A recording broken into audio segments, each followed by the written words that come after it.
once again, ladies and gentlemen. Well, I'm back in quite a while. Now, let's get into reading chapter 4.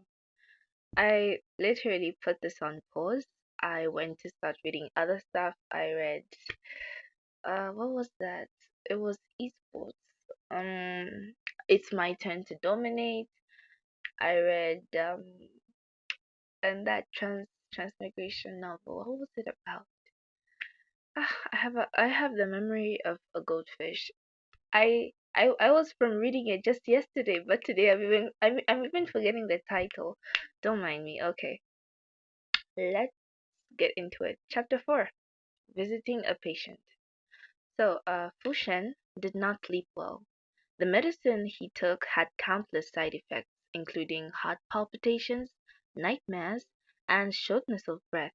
Halfway between sleep and waking, he felt as if a large boulder was pressing down on his chest. He could not move. His head spun, and his ears buzzed. It was exactly the symptoms of sleep paralysis described by the common folk. Oh, I once had sleep paralysis. It was okay. We're gonna digress a little bit, but every country, almost every country, has those riots and problems during their elections, right? So in my country, during the elections, there were people killing. Yes, there were killings whereby some people would like start going house to house in the middle of the night, starting from let's say 02 up to 04. So this period was the most dangerous period of the night, and I could not sleep during that time. And that was in 2020 what country? I can't really remember. So yeah, it was during that period. So there used to be killings. They would come to your place. I don't know how they used to do it, but they used to do some kind of stuff and then they would gas you. I don't know what kind of gas they had, but it was that type of gas whereby I think you'll be knocked out and then they'll have some kind of a knife. Pretty sure it's a spiritual knife, and that knife will like they'll stab you multiple times and it will absorb your blood until you die. So basically, I think it's not the type of by, oh, you die and you won't even know how you died. No, you will die and feel the stabs. So it's more like a really painful death. I think the more painful it is, the more that it used to work. I don't know. I'm just glad I survived through that because a lot of people died during that time. We even had suspicions that it was the president, but we don't have proof, so I can't say much. Yeah, just that period was really scary and I never used to sleep. Just I even started like just to sleep in the living room because I felt that the bedroom was so dangerous because I'm alone, and so everyone just we just used to be like, "No, we're gonna be in the living room." It was so scary. Like they would jump over your fences. Does not matter what kind of security system you have in place, barbed wires, whatever, electricity fence. No, nothing. Nothing would stop them. Even if you have a wall fence as tall as I don't know, just really tall, it can't stop them. I don't know the kind of juju that these people had, but it was really scary as shit, guys. Anyway, I don't want to remember those tough times. They were really scary. Oh yes, and then it was during that period when like it was about, let's say I haven't slept for like let's say 2 weeks, right? I was just staying up and then I would sleep during the day. But then there was this one time when I was like, oh, to heck with it. I will just sleep. So I decided to sleep. And once I did that, I still couldn't bring myself to sleep. And then I found myself waking up. I think that was at 3 a.m. Yeah, 3 a.m. And then I found that I couldn't move. I just, my eyes were open. And then weirdly enough, I started having like hallucinations whereby I thought that those killers, we used to call them gases because their gas was the key to killing people. So like we used to call them gases. So we thought that the gases, I personally, who was like delirious with sleep. I thought that the gases had entered my room, and I felt like I saw someone, but but it turns out it wasn't really anything. It was just a shadow. Those shadows caused by uh I don't know, the things that are misplaced in the room. So yeah, and then I wanted to talk, but I couldn't talk. I couldn't move. I felt so powerless, like something heavy was just telling me you're not moving or you're not going anywhere. It was scary, guys. Like sleep paralysis is the most is like it is the most worst state anyone could be in. Like it makes you feel really helpless. No one wants to feel like that. So and to top it off, things were scary as shit during that time. And then you're having sleep paralysis. You'll feel like, okay, I'll just wait here for my death. It was okay. That's the end of the digress thing. So let us get into it. Although Fushan had not yet fully awakened, his consciousness was clear. He quietly slowed down his breathing and tried to blink his eyes. When he finally regained control of his eyelids, he reached out to grab the bed in order to try and sit up. But he forgot that his legs were still disabled and he had no sensation below his knees. I'm sorry, what? What do you mean? His arms and abdomen both used force at the same time. Because of this excessive force, as well as his unstable center of gravity, he whatever the pronunciation, he toppled over and fell straight off the bed. Eesh. So was that the reason for the bang, whatever that was? So the bed was not particularly high, but there was a footstool right underneath. When Fushan fell down, his abdomen was first poked harshly by the footstool. Then he landed on his back onto the ice-cold floor tiles, knocking the back of his head to the point where Jesus, that like bruh, how can you fall like that when you were just trying to get on the bed? Anyway, Mr. Disabled. Then he landed on his back onto the ice-cold floor tiles, knocking the back of his head to the point where his vision darkened and his ears could not stop buzzing. Too bad for you.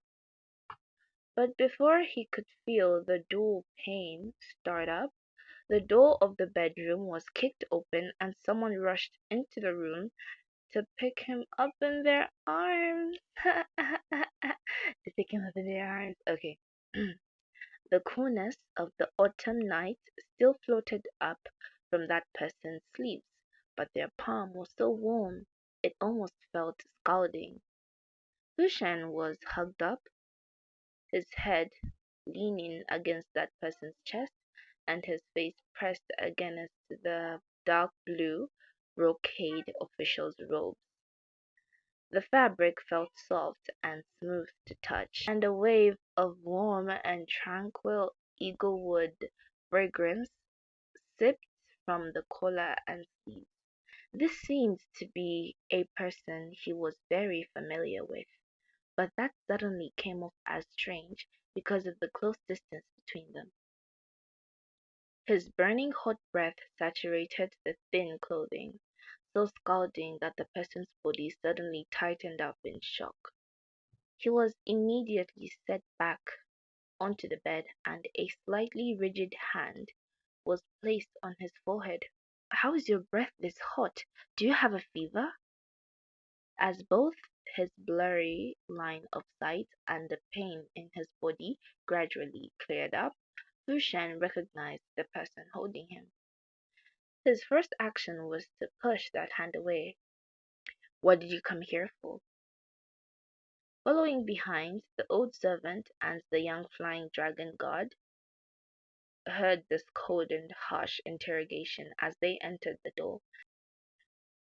They immediately halted in place, thinking the rumors weren't false at all.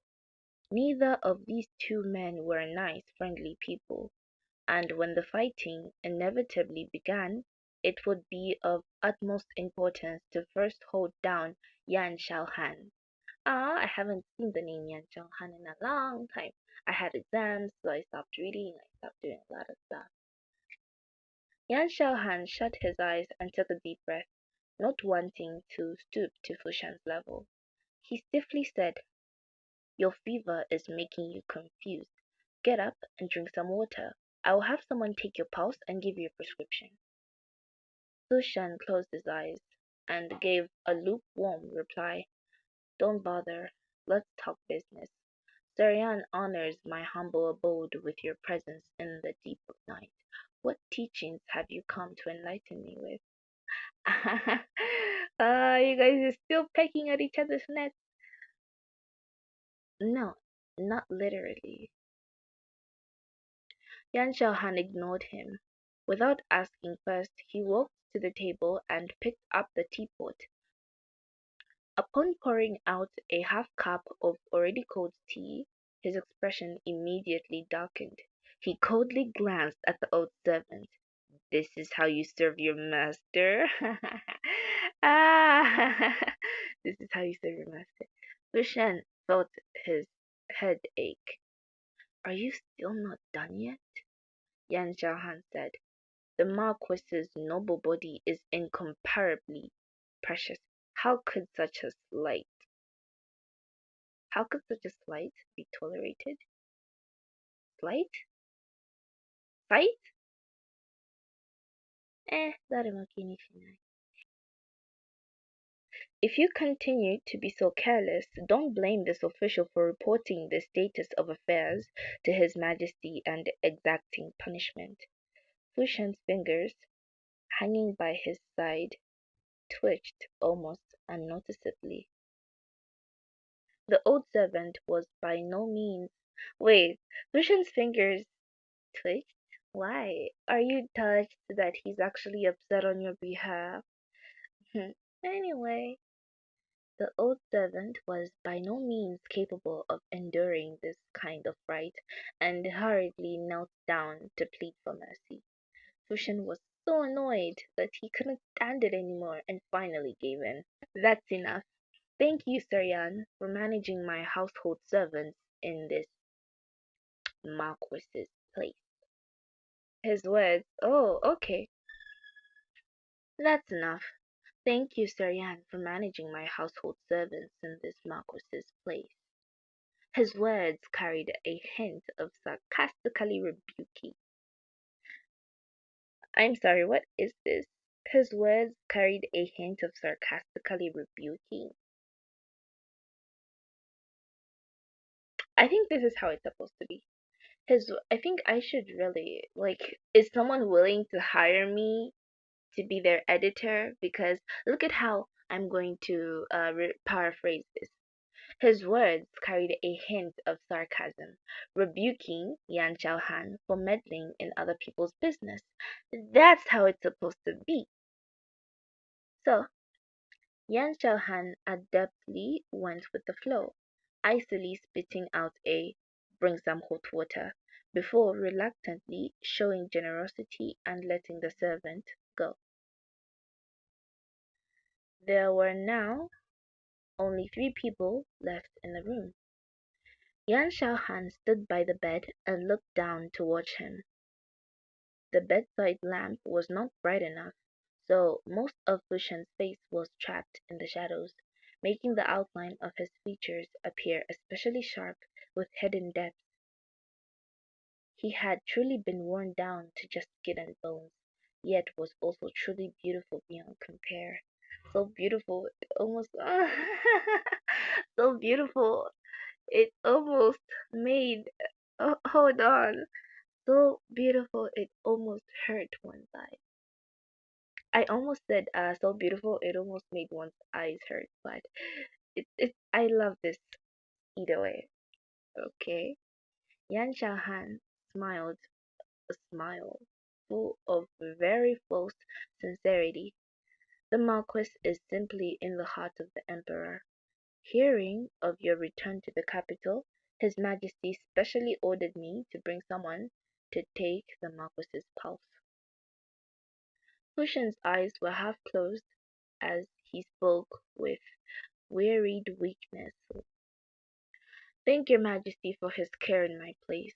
You may go back and reply to the decree. This Marquis is fine. I have already been diagnosed and treated by the Northern Yan Army military doctors, so there is no need to bother any imperial physicians. It was rumored in the capital that the Marquis of Jingning was headstrong and fiercely independent, immune to both cajolery and coercion. These did, indeed, appear to be true. The accompanying Flying Dragon God military doctor, Shen Yise, yeah, I'm pretty sure it's Yise or Yiche, whatever. Yise, I'm gonna say Yise. Yeah, Yise took a step forward. Out of a physician's benevolence, he intended to entreat the stubborn general on his superior's behalf. But Yan Shaohan immediately raised his hands to gesture for him to stop, indicating that he must wait. The expression inadvertently revealed on Yan Shaohan's face was exactly like that of one dealing with a troublesome fierce beast. Oh my goodness.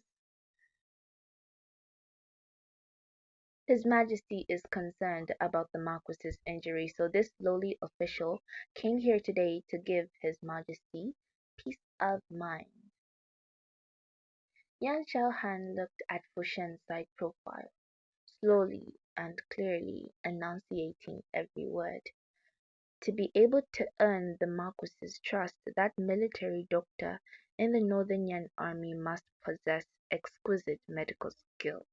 This lowly official is not worried about misdiagnosis.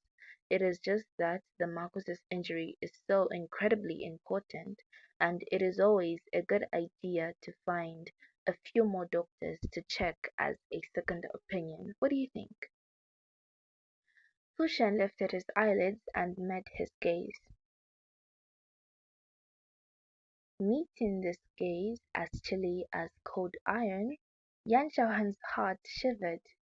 A strange illusion suddenly rose to his mind, as if Fushen was looking through him to stare frigidly at another person. So who is bottom, who is top between these two?